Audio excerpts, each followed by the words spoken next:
Dfine Nation, we are back on Define Your Health with Danielle Girdano, and yes, we are going to the dogs today. Okay, so first of all, I have to introduce Cynthia Brown. The Humane Society of Dallas County is a near and dear organization to me. They're actually one of the selected Dfine charities for 2015. As you can see me on several Saturdays going to Kroger and filling up multiple carts to donate to the Humane Society because, you know, it's amazing Dfine Nation. There's a statistic that absolutely put me back the very first time I heard it, and that was every 10 seconds in the United States, a dog or cat is euthanized in a shelter. Now that, to me, was just absolutely heartbreaking. And of course, you need to spay and neuter your pets.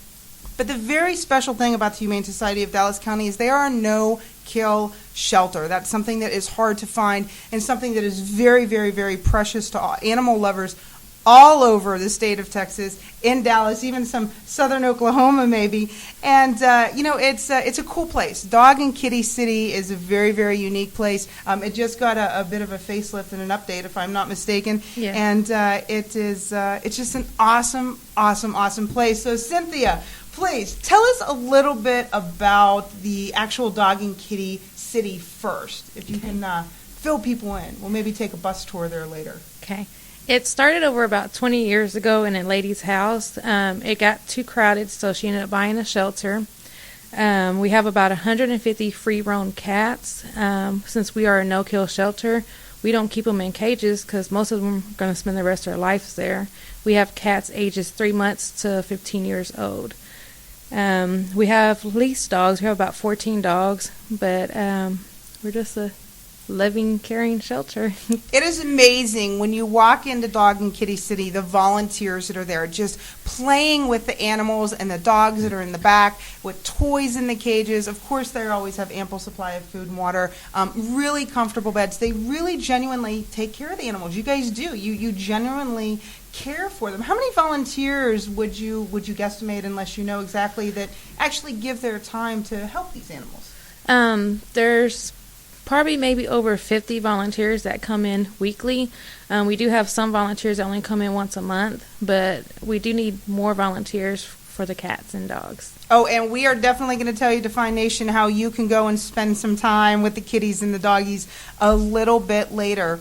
But you know, Cynthia, one of the main reasons why I wanted to have this show, although I am an animal lover and I am an avid advocate for adoption and not to purchase animals of any kind, is the actual health benefit that people get that have animals. I mean, people who have an adopted animal, or people who have an animal in general, hopefully it's adopted, people who have an animal in general as a pet, you see that the rates of obesity, the last statistics that I had looked at had a 42% difference between people who had pets and people who didn't. Now, maybe that's because they're getting out and walking, but maybe that also deals with depression. You look at the depression rates, and the depression rates are huge. It's like 78% of people who have pets versus do not have pets have a lower risk of depression or do not have symptoms of depression. That's huge, wouldn't you say? Yes, that's huge. Yeah. And you've probably seen that with your volunteers, or maybe the people who have opened their homes to bring an animal into their heart as a forever home. Yeah, I mean, it's easy to go home to and always have someone there for you. Either it's to walking them or just sit on the couch and playing with them and petting them, you know. It relieves the stress. Absolutely. And, you know, stress is another component. And, you know, stress is kind of tied with depression. But, again, the last statistics that I had seen, stress, it was over 50% of a stress reduction for people who had pets and did not have pets. Now, that particular study was based on cats, but dogs rock too, right? Yes, they do. So how many animals would you say that you adopt per week, or how many animals did you adopt last year? Do you know? In 2014, we took in 599 animals, and we just adopted out 461. All right. Now that's a big Dfine high five for that. That's awesome. Yes. So people can actually just come to the shelter. You guys actually partner with different organizations to have pet adoptions, correct? We do PetSmart on Saturdays and sometimes Sundays. They're about the only ones that we partner with. Every now and then we do have special events that we go out and do. But other than PetSmart, that's the main one. So let me ask you, is there a particular story that stands out? And, I know you guys have an amazing Facebook page, and we're going to give that Facebook page a little bit later, but is there a particular story that stands out to you of a particular dog or cat? And, the last couple weeks have been kind of hectic for you with the amount of emergency drop-off. I don't want to say drop-offs, but the emergency cases where people have left animals. I think one was even thrown over the fence or something, and then another one was left and was very badly injured and had a lot of blood. And so anyway, I mean, you guys have a big heart. Is there one animal that sticks out to you? There's one named Chip. He's a Cocker Spaniel. He was actually dropped off last week when it was 18 degrees outside. Oh, my. He was thrown over the fence. We think it happened sometime throughout the night because when we got to him the next morning, he couldn't move. He couldn't stand up. Oh. So when we took him inside and put him in a cage with a blanket and stuff, about an hour and a half later, he started to be able to move around. We ended up, once he started eating and starting to get more comfortable, we took him to the vet that same day, and he ended up having a full-body yeast infection. Oh, my. Yeah. So what's the average cost of an animal to get them back to health? Because you guys do. You don't just take them in and, feed them and give them love and toys and such to play with. You help them medically. What's the average cost of the animals that you bring in, that you bring back to health? You save their life. We spent on one animal close to $2,500 to help him come back. And what's your average donation? Our average donations is probably about $50 a week, $100 a week. It varies. So Dfine Nation, there's your call to action right there, and we're going to explain how you can donate to the Humane Society of Dallas County. And basically the bottom line is if you have an animal in your life is enriched. Yes, it is. All right, Dfine Nation, we're going to take a quick break from the dogs for a second. We're going to go into the cooking corner with Chef Vivian James. Stay tuned. We'll be right back. Things, but I can't be one of them. I know you hear me now. We are a different kind. We can do anything.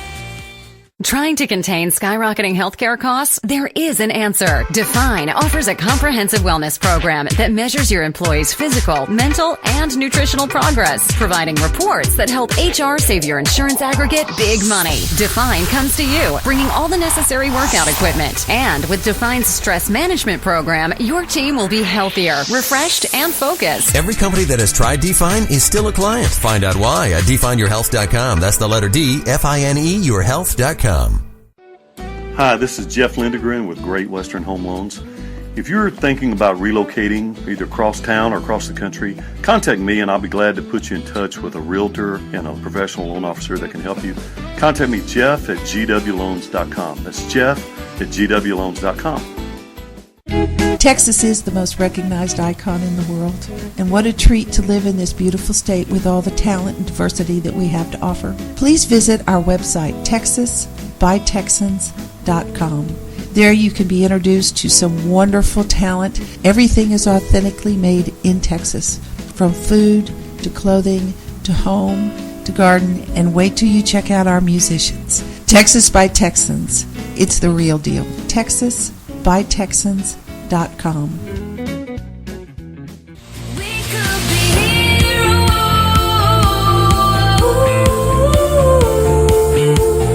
Hey Dfine Nation, this is Vivian James with the Cooking Corner. The Dirty Dozen and the Clean 15, what's the difference? Well, the Dirty Dozens are foods that have the highest level of toxic organ phosphate insecticides. Clean 15 are foods that have the lowest levels of pesticides and are safe to buy non-organic. Buying organic is one of the ways we ensure we are eating clean, non-genetically modified, nutrient-dense food. In fact, we can reduce our pesticide exposure by a whopping 80% by avoiding the Dirty Dozen. So what is the Dirty Dozen? Your apples, strawberries, grapes, celery, peaches, spinach, sweet bell peppers, nectarines that are imported, cucumbers, cherry tomatoes, snap peas that are imported, and your potatoes. So what's your Clean 15? Avocados, sweet corn, pineapples, cabbage, sweet peas that are frozen, onions, asparagus, mangoes, papayas, kiwis, eggplant, grapefruit, cantaloupe, cauliflower, and sweet potatoes. There's your list. See you next time. And we are back, Dfine Nation, and we are just finishing up talking with Cynthia Brown, who is from the Humane Society of Dallas County, and we were talking about the amount of cases that they get in, and really the tremendous need, not only for love, but for support. Of course, we all know you can do a cash donation, but you guys also accept in-kind donations as well, too, correct? Yeah, I mean, it can be anything: blankets, towels, cleaning supplies, treats, just anything that will help. What is your top 5 things that you normally don't get, maybe that you're in need of, that maybe we don't think of when you think of donating to an animal shelter? It would be like harnesses, collars, leashes, cleaning supplies. We do a lot of cleaning, and even blankets. Blankets we put out with the dogs and cats, so we use a lot of those. Very good. And now you were just talking about Chip, who unfortunately was thrown over your fence and basically just left in very bitter, cold conditions. You know, where can people drop off these donations and more importantly, follow the progress of Chip and the other animals and animals that are up for adoption through your Facebook page? Can you tell the listeners exactly where you guys are located and how they can get a hold of you? Yes, it's 2719 Manor Way. It's in Dallas, 75235, and our phone number is actually 214-350-7387. We do have a Facebook page. It's the Humane Society of Dallas County. There you can see all of our animals, and you can actually see the progress of Chip and how he's doing. Absolutely, and the shelter is pretty close to Love Field Airport, just as a landmark for people. Yeah, it's just 2 minutes away from Love Field. Absolutely, and Dfine Nation, if any reason you can't find them, you can always go to our page, and they are one of the pages that the Dfine Nation interacts with on a pretty regular basis, so you can always find their page through our page. So, awesome. So, now I want to kind of change the conversation over here just a little bit and go with our second guest here, Dr. Cristal Sale. And, you know, Dr. Chris, first of all, Animal House Chiropractic is very unique. You know, most of the time when when somebody hears chiropractic, they're not exactly thinking their dogs or cats. They're typically thinking themselves, which chiropractic is very important. I'm an advocate of chiropractic for humans. But chiropractic for animals goes further than just the chiropractic. There's also nutrition and proper nutrition. And really that's where I'd like to start our conversation, because we got these wonderful, wonderful beings in our life that show unconditional love and help us in so many ways. We got to take care of them too. So First of all, welcome. And second of all, let's start the conversation on nutrition. The most basic of basic things that every single day is a decision that pet owners make. What is your take on nutrition, and what is maybe the largest mistake that people make?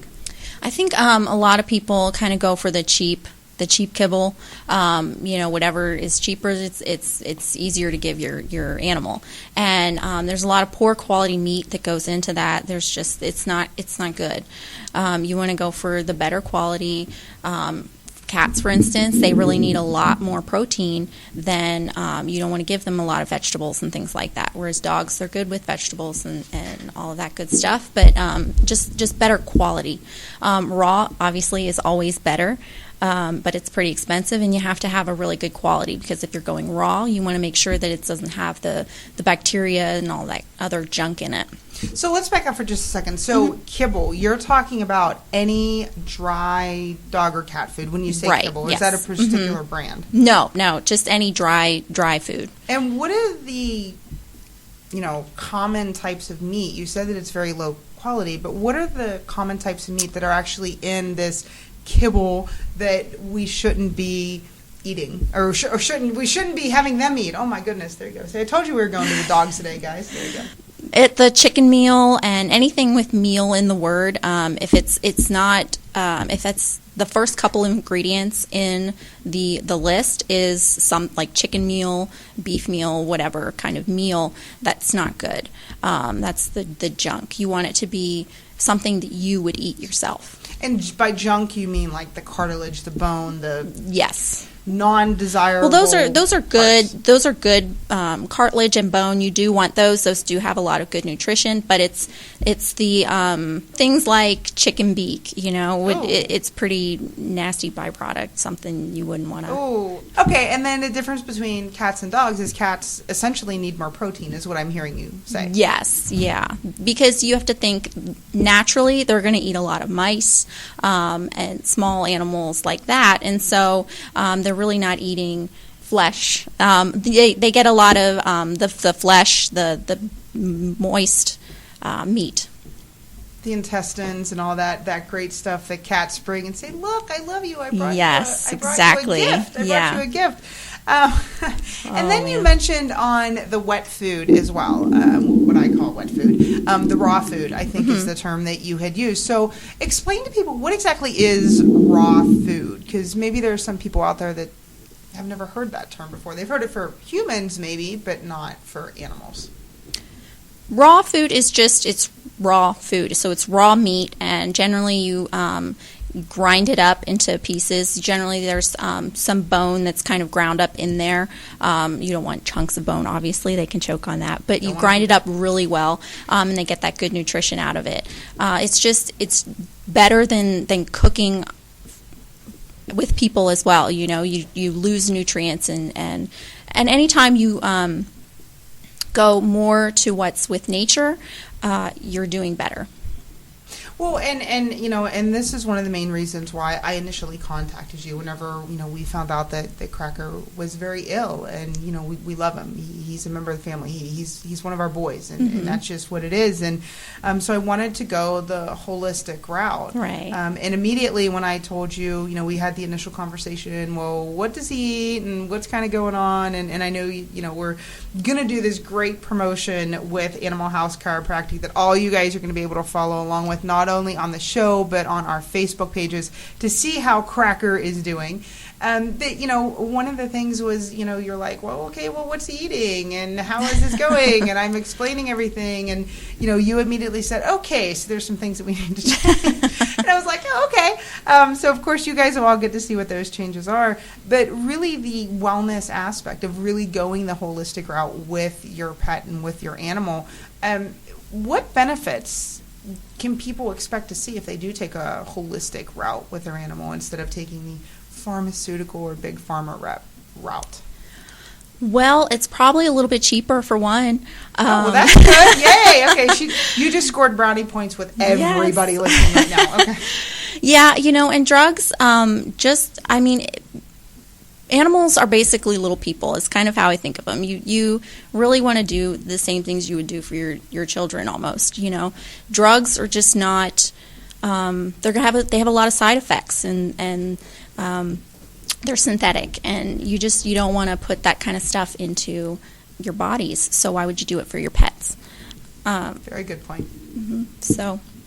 Very good point. Very good point. And so doing chiropractic care on an animal, which, again, you guys are going to get to see our wonderful mascot Cracker go through this, but is that different than a human? I'm sure there's people out there right now that are very curious, like, okay, how exactly do you adjust a dog or a cat? You're going to wear gloves, right? No. Explain to us a little bit. Well, it's really easy. I don't have to twist or torque them, kind of like I do with people. They just kind of stand there, and I can just adjust them right there. I probably get asked the most how I adjust horses, though. Just, standing up on a block. You just got to get higher. That's all. Just get higher. Just get higher, Dfine Nation. There you go. With no burpee jumps involved. And so she's just like, oh, thank God. Okay. And so, and that bears another question, too, because you just did mention the way you would a person. To be an animal chiropractor, you do have to go through, you were a graduate of Parker, correct? Can you talk a little bit about your background so that people kind of understand the immense training and really the specialization that goes into being an animal chiropractor? Right. So I am AVCA certified. It's Animal Veterinary Chiropractic Association. And with them specifically, you have to be either a chiropractor or a veterinarian. You can't be anybody else. And there is a 6-month program where you go through all this training. We take a bunch of tests, we do a bunch of practicals, all kind of good stuff. And then you have to do this big test at the end and get certified. After certification, we have continuing education that I have to go through to keep up that certification. So it's not any, minor thing. It's a pretty big deal to have this certification. Well, just Parker in general. I mean, they have one of the most stringent curriculums, I think, of any chiropractic university in the country. I mean, the closest one might be Life University down in Atlanta, but, I mean, it's extremely stringent. It's amazing. I looked through the book It's one a time, tough and I'm course. Like, and I had I mean, it's absolutely, absolutely amazing. So now, are there any special, any kind of check-offs that you have to do before you start chiropractic care for animals, especially in the state of Texas, since most of our listeners are from there? Yes. But we do have our folks up in Illinois and a few other places across the country. Yeah, so for Texas specifically, you need to get your vet's permission before any chiropractor could see them. So I do have forms and things that we can give to the vet and get them to sign off on it. Other states you'd have to check with specifically the board. Everybody has different rules. Okay, very good. So then having relationships with vets, I mean, that's kind of even another checkpoint, another safety point, Yes. if you will, for somebody where this might be a foreign concept to them. And Right. what kind of success have you seen with animals that you've worked with? Is there a special case that stands out in your head, or maybe an animal that was doing very poorly and now they're doing much better? Or Well, yeah, I do have a Chihuahua, Cole. He actually has Ehlers-Danlos. It's a very rare kind of condition of the joints and the skin. And his dad basically adopted him, and he was walking on his knuckles, basically. oh my. Yeah, so they had to cast him and kind of get him resituated with how he was walking. But when I came to see him, he was, he wasn't doing so great. His butt was kind of tucked under. He was bunny hopping really, really bad, and his elbow was kind of poking out. And we worked with him. I kind of saw him, let me think here, for about 3 months. And he is just doing fabulous now. He has normal gait. He's so much more active. He's a pretty happy little puppy. Well, that's awesome. So we have a Cole, we have a Chip, and we have a Cracker. Everything, it's C day. C for cookie.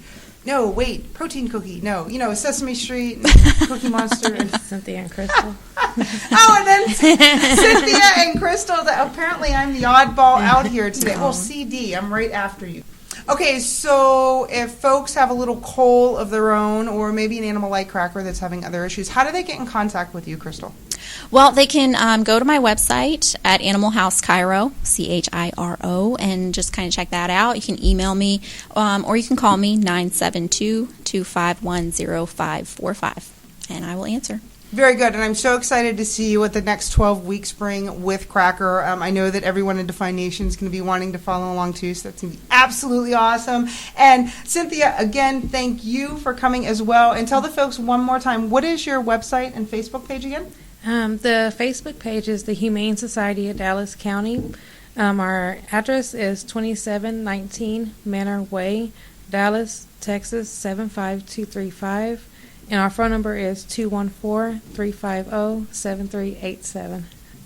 All right, Dfine Nation, and don't forget, we are going to be posting that question up on our Facebook page for our awesome prize pack. It's going to be a value of $500. Not only are you going to get, of course, our great yummy Kind bars and Soy Joy bars and some Zevia to wash it down with, but you're also going to get some canine health products from Dr. Chris and personal sessions so that you can take care of your best buddy in your life. Remember, we're going to post that question on our Facebook page. First correct answer wins. We had a lot of good and correct answers last time, but remember, first one gets the prize. Remember, the healthier pets helps your own health. The healthier they are, the healthier you are.